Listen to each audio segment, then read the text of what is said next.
Bonjour à toutes et à tous, ravi de vous retrouver pour ce troisième numéro, avec une actualité particulièrement chargée, comme vous le savez, depuis l'invasion de l'Ukraine par la Russie. Alors on va essayer ce matin de partager avec vous nos réflexions, nos analyses. Et pour démarrer, on va tout d'abord commencer par faire le bilan, un bilan des conséquences de cette invasion russe en Ukraine sur les marchés. Donc Rodrigue, peux-tu nous dire un petit peu ce qui s'est passé concrètement sur les marchés la semaine dernière? Oui, cette invasion n'a pas laissé les marchés indifférents. Donc, on a eu des réactions un peu classiques que l'on voit en période d'incertitude ou de crise. Les investisseurs se sont tournés vers les valeurs refuges. Donc, le dollar a augmenté, le franc suisse a augmenté ou encore le yen. On a vu la valeur la plus traditionnelle refuge, c'est l'or. L'or, quand il y a de la panique, on va chercher de l'or, le métal précieux. Donc, ça, c'était vraiment un des points des mouvements des marchés. À l'inverse, les investisseurs ont eu un peu peur sur les marchés actions. Donc, par exemple, le CAC 40 qui avait perdu au moment où les Russes mettaient des troupes aux frontières déjà 5%, ils ont reperdu 5% depuis jeudi dernier. Donc, toute cette incertitude crée de la volatilité et font que les investisseurs font des arbitrages. Le dernier point qui est aussi important, ça concerne plus la Russie, qui est un pays exportateur et producteur de matières premières. Donc, on a vu le baril de Brent s'envoler au-delà des $100. On a vu l'aluminium aussi toucher leur plus haut historique. Et enfin, le blé également partir très nettement à la hausse en augmentant de plus de 20%. Et sur les taux d'intérêt, est-ce qu'il y a des mouvements significatifs ou pas? Oui, des mouvements de refuge éventuellement aussi que l'on voit habituellement. Exactement. Sur les taux, on était dans une tendance de remontée des taux, donc ce qu'on avait évoqué lors de nos derniers morning. Et dans ces cas-là, le Bund allemand à 10 ans, qui est vraiment un des symboles des marchés obligataires souverains, a perdu 15 BP, donc 15 points de base depuis jeudi dernier. D'accord. Alors, ce que l'on voit, ce qu'on semble voir depuis 5 jours, les choses sont très récentes et bougent très vite, c'est que, et on le voit d'ailleurs entre vendredi et aujourd'hui, les marchés qui prennent des orientations différentes. Il semble y avoir deux scénarios qui se dessinent dans le marché. Le scénario d'une guerre éclair, d'une guerre courte, puis d'ailleurs négociations ou autre, et puis celui d'un scénario plus long avec une résistance ukrainienne peut-être mieux organisée, et puis peut-être, pourquoi pas, on l'a vu ce week-end, un soutien finalement de l'Occident plus fort à l'Ukraine qui créerait, je ne sais pas si on pourrait parler d'enlisement, mais en tout cas un scénario beaucoup plus long. Alors, ces deux scénarios qui se confrontent dans le marché, quelles incidences là aussi peuvent-ils avoir chacun vis-à-vis des marchés? Oui, c'est vraiment deux scénarios. Donc le premier, le scénario long, je vais vous expliquer quelques tendances qu'on voit depuis jeudi. C'est un scénario où ces tendances se prolongeraient dans le long terme. On perdrait la confiance un peu du consommateur, les indices actions devraient continuer à corriger, les taux d'intérêt probablement continuent à baisser et les valeurs refuges progresser. Donc vraiment la tendance des premiers messages pourrait continuer quelque part. À l'inverse, le scénario court, et on l'a vu, comme tu l'as très bien justement dit vendredi, un scénario court avec une sortie de crise très rapide, on reviendrait sur des problématiques de marché que l'on connaissait avant cette crise russe, avec un rebond net des actions, et on pourrait retrouver ces niveaux d'avant-crise, et le marché se retournerait vers ces problèmes structurels quelque part, si je veux, et les questions que l'on se posait avant cette invasion russe en Ukraine. Alors, vous l'aurez compris, on ne va pas se prononcer sur un scénario. Nous, ce qui nous intéresse, c'est justement d'être capable d'anticiper les conséquences finalement de telle ou telle situation que l'on vivra au jour le jour dans les semaines qui viennent. Paul, peut-être justement, en fonction de ces deux scénarios de marché que l'on évoque, un scénario d'un conflit court ou celui d'un conflit plus larvé, quelles conséquences économiques chacun de ces scénarios pourrait-il avoir sur nos prévisions de croissance pour 2022 et 2023? Ouais. Donc, merci Stéphane pour cette question qui est très importante en fait sur le premier scénario, le scénario court. Eh bien, quelque part, ça revient à dire que dans quelques semaines, on remettrait le curseur dans la position de la semaine dernière.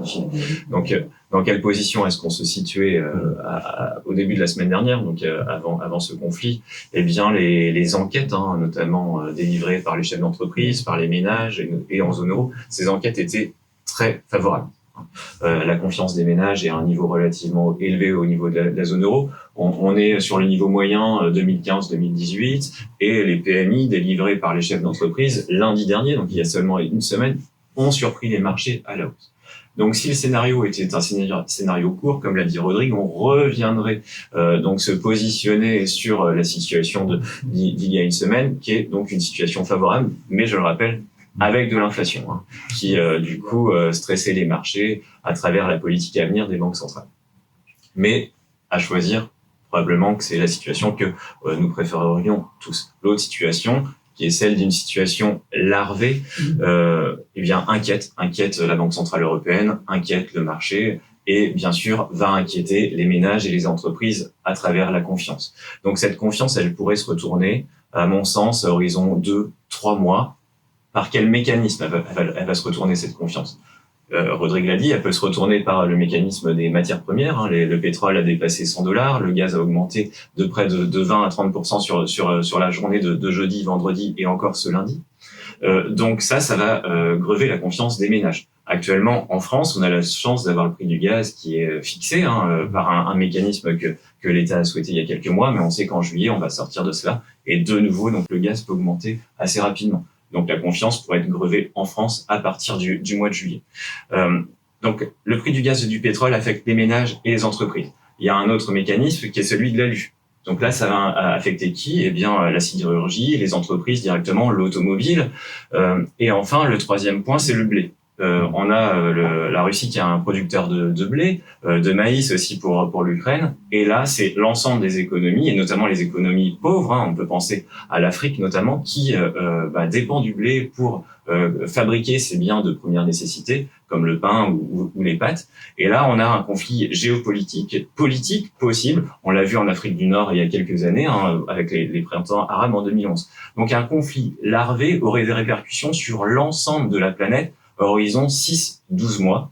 Et donc là, on peut craindre, évidemment, des épisodes de forte tension politique et géopolitique. Et pour toi, Paul, là, tu parles de conflit larvé sur 6-12 mois, donc c'est un processus très long.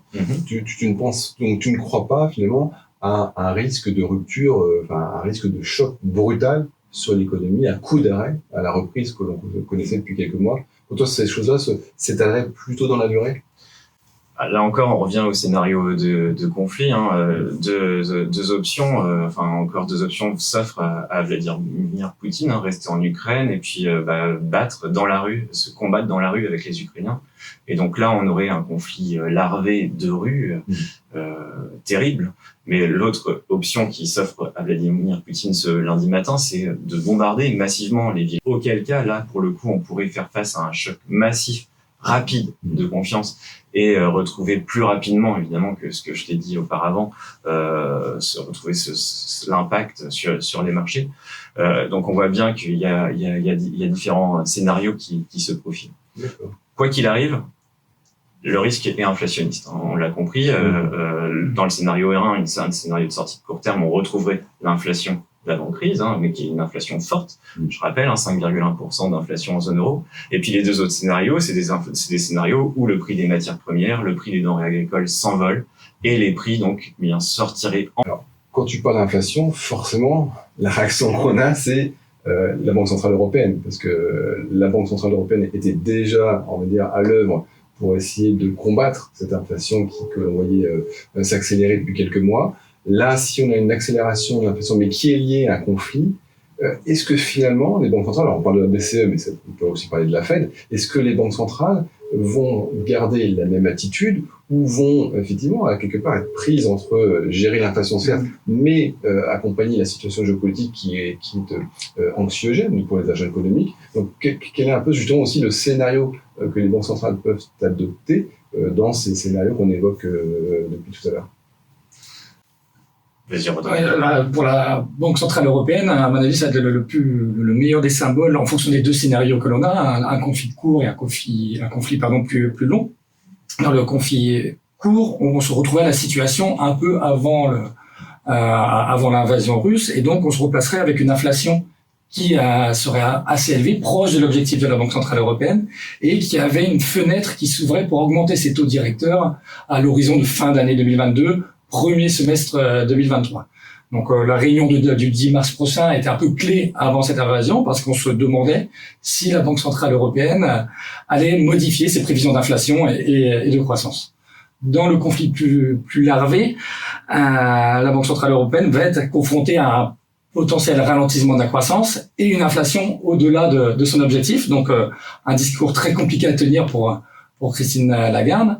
Mais les premiers discours que l'on a eus ce week-end des différents gouverneurs, indiquent que ces derniers veulent garder de la flexibilité dans les mois à venir en fonction de la durée de ce conflit et ne pas se menotter quelque part les mains pour garder de la souplesse dans leur politique monétaire. Actuellement, il y a toujours des plans d'action d'achat d'actifs appliqués par la Banque centrale européenne. Donc, il y a l'APP, le plan d'urgence pandémique.